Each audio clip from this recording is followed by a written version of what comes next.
बात नहीं और ना हमारे पास कुछ ऐसा है जो हम उनको दे सकें। और कहते हैं कभी कोई हमारे ऊपर एहसान करे तो उस व्यक्ति के प्रति हमको एहसान फरामोश नहीं होना चाहिए। एक साधारण व्यक्ति भी हमारे लिए कुछ करता है तो हम उसके एहसानमंद हो जाते हैं, लेकिन वो सद्गुरु जिसने जो हमारे ऊपर एहसान किया है, जन्म जन्मांतरों में भटक रहे जीव को 84 के चक्कर से छुड़ा करके, क्योंकि सबसे बड़ा गढ़ जो है ना वो है 84 लाख योनियां। गुरु नानक जी कहते सो सतगुरु धन धन जिन परम गढ़ी तोड़िया, सो सतगुरु वाह वाह जिन हर्षियो जोड़िया। वो सदगुरु को धन्य है धन्य है धन्य है धन क्यों, धन नानक धन गुरु नानक धन गुरु नानक क्यों कहते हैं? सदगुरु धन्य है, और जो सदगुरु से जुड़ जाए, सदगुरु धन्य है जगमन्य है जिसको मिल जाए। फिर तिनको नहीं दुख यहाँ ना वहाँ, गुरु सेवत तेनर धन्य यहाँ। जो गुरु के वचनों का सेवन करता है वो भी धन्य है, और उसको इस दुनिया में भी कोई दुख नहीं, और हर परिस्थिति में वो किसी भी विकट से विकट परिस्थिति में सदगुरु का ज्ञान जिसके जीवन में है वो हर परिस्थिति में गुरु के ज्ञान को अंगीकार करके बड़ी से बड़ी विपदा और आपदा से भी निकल जाता है। और ये नहीं सोचना कि परमात्मा की प्राप्ति के बाद, परमात्मा का साक्षात्कार होने के बाद भी, कि महापुरुषों को तो महापुरुषों के पास शक्ति है, महापुरुषों के पास उनके को तो कई लोग ऐसे मूढ़ लोग बोलते हैं बापूजी के पास शक्ति है, बापूजी को जेल तोड़ के बाहर आ जाना चाहिए। बापूजी कोई मदारी नहीं है, ये काम तो बहुत छोटी मोटी चीज़ है। और ये तो हमारी और तुम्हारी बुद्धि कहती है कि बापूजी जेल में है। अरे बापूजी के भक्त तो कहते बापूजी अंदर नहीं है, वो तो सब भक्तों के दिल के अंदर है, और जिसके दिल के अंदर गुरुदेव विराजमान है, अंदर बाहर सब घट मेरा साइया। रही बात कि बाबर को ऐसा लगता था कि गुरु नानक जी के साथ वो अत्याचार कर रहा, लेकिन वो अपनी ही कब्र खोद रहा था, अपनी ही खाई खोद रहा था।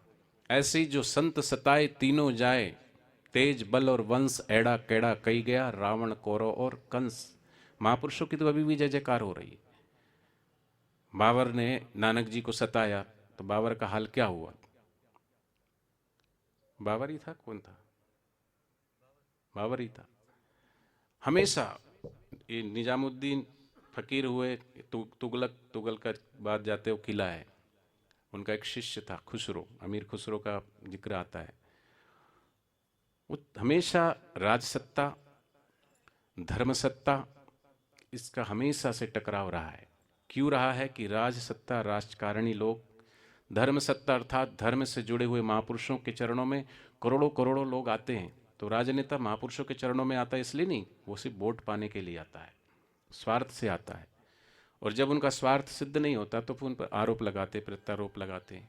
लेकिन महापुरुषों की जय जयकार तो उस समय भी हो रही थी। नानक जी की जय जयकार, बुद्ध की जय जयकार, महावीर की जय जयकार, कबीरदास जी की जय जयकार, मीरा की जय जयकार। और जिस समय वो थे लोगों ने उनकी कदर नहीं की, और जब वो चले गए तो आज हम ग्रंथ की पूजा करते हैं, ग्रंथ को शिरोधार्य करते हैं, उनके ग्रंथ को पूजते हैं। लेकिन अच्छा होता हम गीता को पूजते हैं, गीता को पूजो मना नहीं, लेकिन भगवान श्री कृष्ण को उस समय पहचान लेते, जान लेते। जिन्होंने जाना पहचाना, गुरु नानक जी को जिन्होंने जाना पहचाना, वो तो उस समय धन हो गए। कितनों ने जाना? उनके सगे पुत्रों ने नहीं जाना पहचाना, उन्होंने दूसरों की बात छोड़िए, लेकिन बाला मर्दाना ने पहचान लिया, इसलिए बाला मर्दाना अमर हो गए। सच्चे बिरले ही महापुरुष होते हैं, उन महापुरुषों के ज्ञान को, प्रसाद को विरला ही पचा पाता है।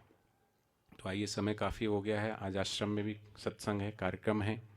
ये तो हरि की कथा अनंत है, जिसका कहीं अंत नहीं हो सकता।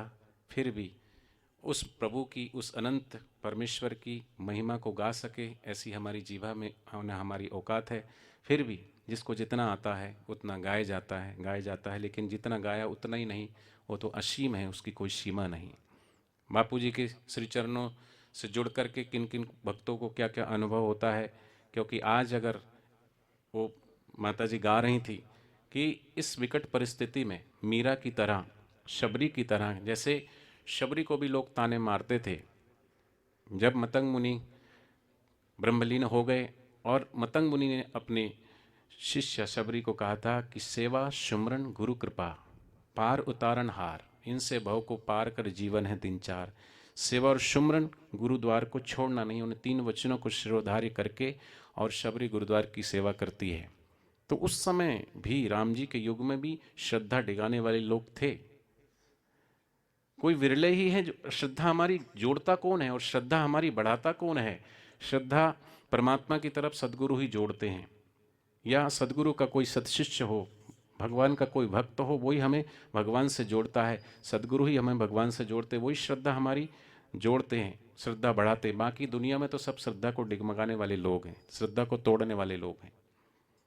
तो ऐसे उस युग में भी लोग थे, लेकिन श्रद्धा सबरी की ऐसी हुई कि कितने कितने उस समय बड़े बड़े तपस्वी कहलाने वाले मंडलेश्वर और बड़े बड़े लोग, योगी जन जो गिरी गुफाओं में थे, वो तपस्या करते थे। सबरी को बावरी कहते थे, पागल कहते थे। लेकिन दुनिया जानती है, ग्रंथ में लिखा है कि शबरी के द्वार पर आए राम जी, और सबरी से पूछते थे कि क्या राम जी आएंगे, कहाँ राम जी, कहाँ ये पंपा सरोवर, कहाँ इधर भगवान श्री राम आएंगे। जब राम जी का जन्म भी नहीं हुआ था तब गुरुदेव ने कह दिया था।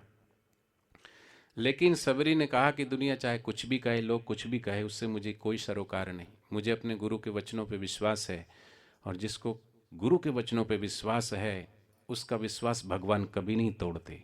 और भगवान ने उसका विश्वास रखा, और जो बड़े बड़े लोग विश्वास को तोड़ने वाले थे, ऐसे लोगों के पास भगवान नहीं गए, लेकिन सबरी के पास आए।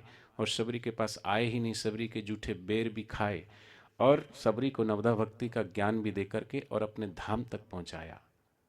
अरे भगवान तो भगवान, पशु को भी, पक्षी को भी उन्होंने थोड़ा सा भी, अगर हम सेवा और सत्कर्म भगवान के निमित्त और संतों के निमित्त करते हैं, थोड़ा सा भी अपना कर्तव्य समझ करके, वीर जटायु को वीर जटायु कहते हैं क्योंकि जटायु ने कोई ज़्यादा भक्ति नहीं की थी, लेकिन अत्याचार देखा था, अत्याचारियों का विरोध किया था, और अपना कर्तव्य समझ करके, जो था तो पक्षी, रावण के आगे वो पक्षी कुछ भी नहीं है, लेकिन अपना कर्तव्य निभाया।